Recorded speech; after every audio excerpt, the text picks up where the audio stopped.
guys, Happy Gabber here. Back today in the freeware build 429. We are in Stewart, which is the second airport made by Beti-X. First time I'm here on the channel. We're going to start getting this helicopter started up though, because we do have a mission today. We're going to get the battery on. This is a very simple startup procedure. The throttle is cracked open, but it is idle. It's not cracked open, it's just in idle, but it's past the detent.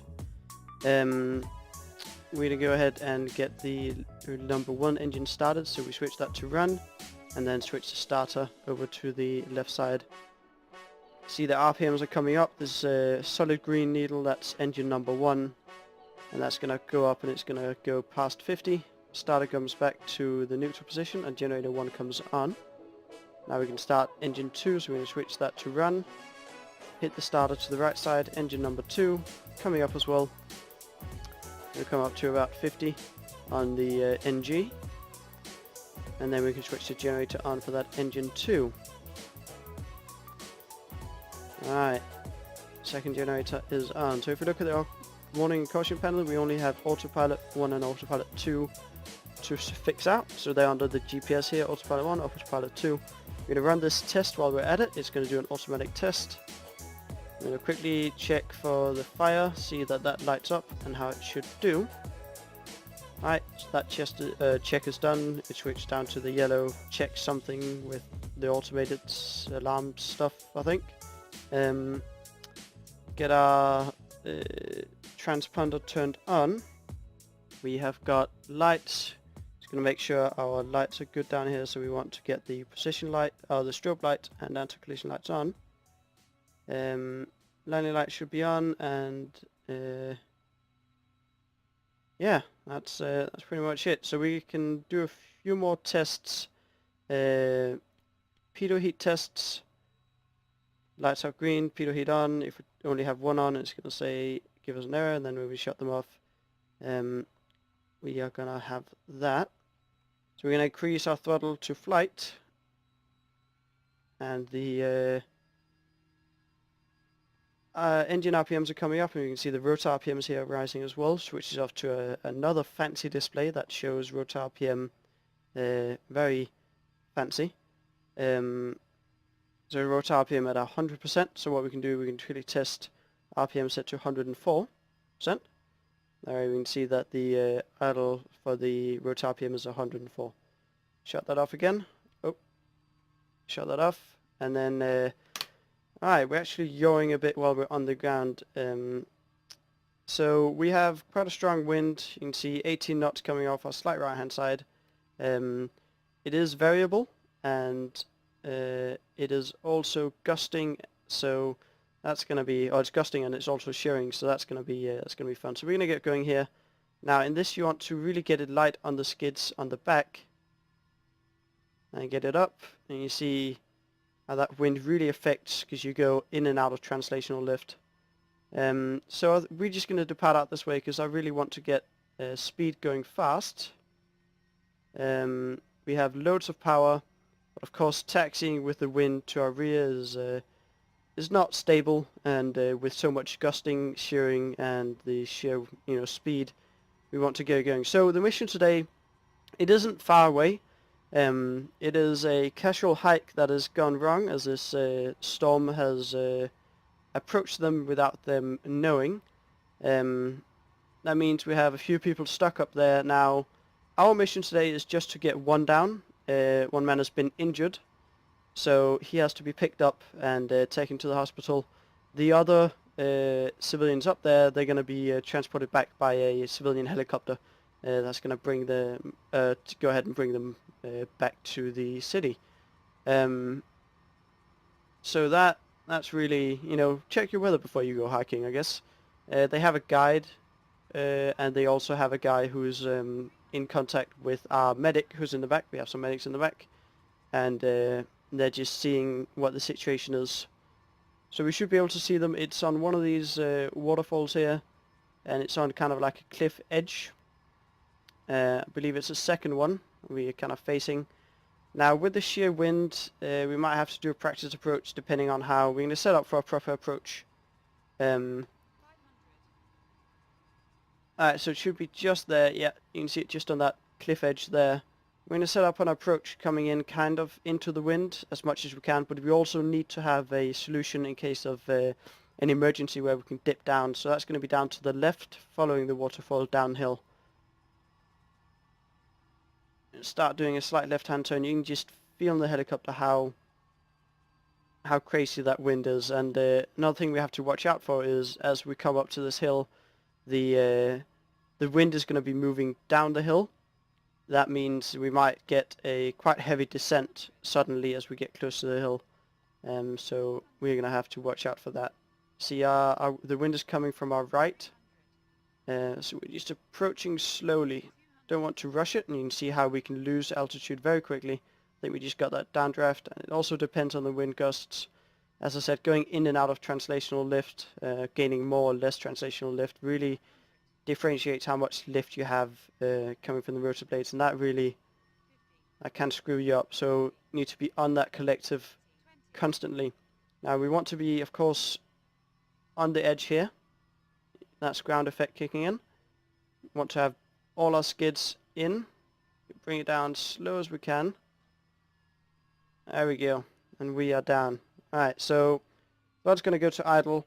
We're going to go ahead and shut the helicopter down because our medic's going to have to do quite a bit of work on this guy before we get him out of here. We have possibly a broken back, so there's going to be some issues getting him loaded up. So we'll start or close the engine. Very simply, how to do that. We'll turn number 1 engine off. Generator goes off. Number 2 engine. Generator goes off. Autopilots come off. And that's the engines basically shut down, so we can apply rotor brakes when it comes below 25% here, but I will be back as soon as we have the guys loaded up and we're ready to get out of here again. Alright guys, so we got the patient loaded up again, so we're going to get going here. Now, first off, we get the rotor brake off. We should see our rotors might actually start spinning due to the wind. They were flapping around quite a bit. We'll start getting the engines going though, so engine 1 can be set to run. Get the starter engaged. Now, the kind of sounds that you're hearing and the extra, or some of the sounds you're hearing and some of the extra vibration and shaking and movement and stuff is coming from the plugin XP Realistic. I'm sure a lot of you have heard about it. It's a pretty cool plugin. Kind of depends how much you think you get out of it, if you think it's worth it. But it's fun. It adds some immersion, so I would recommend it for sure. Alright, engine 2 is coming up, lasting up past 30%, and I'll be 50. Generator goes on, not to reset. Those needles are going to join up, so we're going to get autopilot 1 and autopilot 2 on. We're going to increase the rotor RPM. Alright. So patient, it doesn't seem to be as serious as they thought at first, but we're still going to bring him back to the hospital. These guys are going to get picked up. The aircraft is saying an ETA of 10 minutes, and it seems like they are going to be just fine. So everything's looking good. Cautions, warnings, all out. Everything is in the green, so we're going to get going here. So slowly raise collective. With those wind gusts, it's going to be fun. So we're just going to go sideways off the cliff. Yaw the helicopter around and let the wind carry us back to the city of Stewart. Now we're going to be, of course, dropping the patients off, or the patient off at the hospital. It's a small hospital, but it has a helipad. It's right in the center of Stewart, so unfortunately we are going to be annoying a few of the residents in Stewart with our presence, but we have to fly over low and slow to get into the helipad, so not much to really do about that. Quick thoughts on the scenery. The scenery is absolutely amazing. It's a few years old now. It does have a couple of limitations. Not as fully fledged out as the Beti-X Bella Cuna scenery. But it's a lot of fun to fly in, and it's something new, but it's still very much like Bella Cuna. Pretty cool. Smaller airport, has a helipad at the hospital, so that kind of makes up for it in my opinion. Alright, so One cool thing about the Bill 429 is this very automated, nice avionic pack has the wind direction. As you read, the wind direction is pretty much just off from our left side, 90 degrees to the left. So that means we want to come in facing about the west to land. So we're going to follow the runway down here on the left side. Hospital is just over there, that building with the kind of green bluish roof. So coming in low, about 350 over the ground. We don't want to be too low, but then again, we want to make this as smooth as possible for the patient. Don't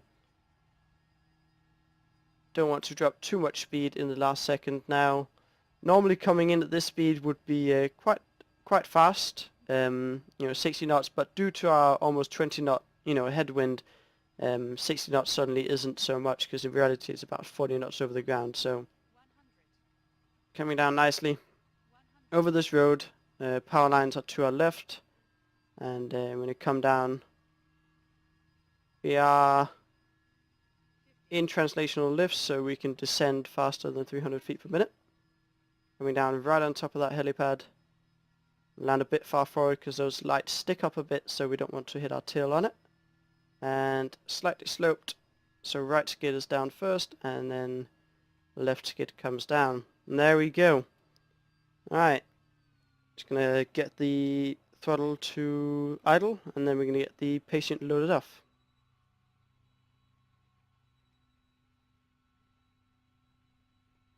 Alright, patient's loaded off, so now it's just a short flight from us back to the airport.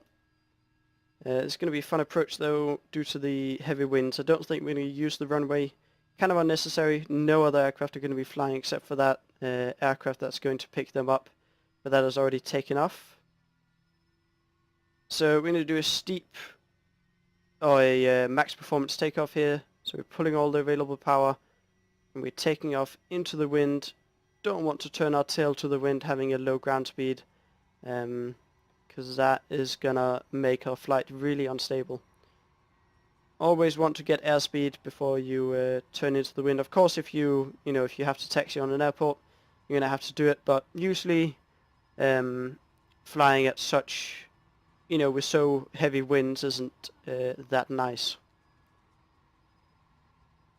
Alright, so we're gonna be doing a left turn here, coming in over the center of the airport, or the midfield of the runway. I'm going to bleed off the speed here in the turn. Want to come in facing the wind, so we're going to extend out to the right a little bit here.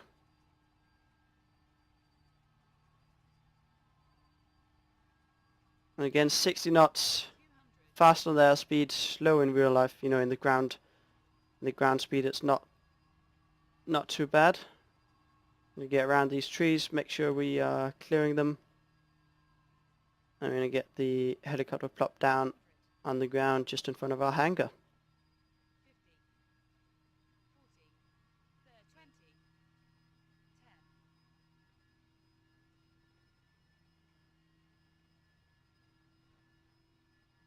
And there we go, on the ground.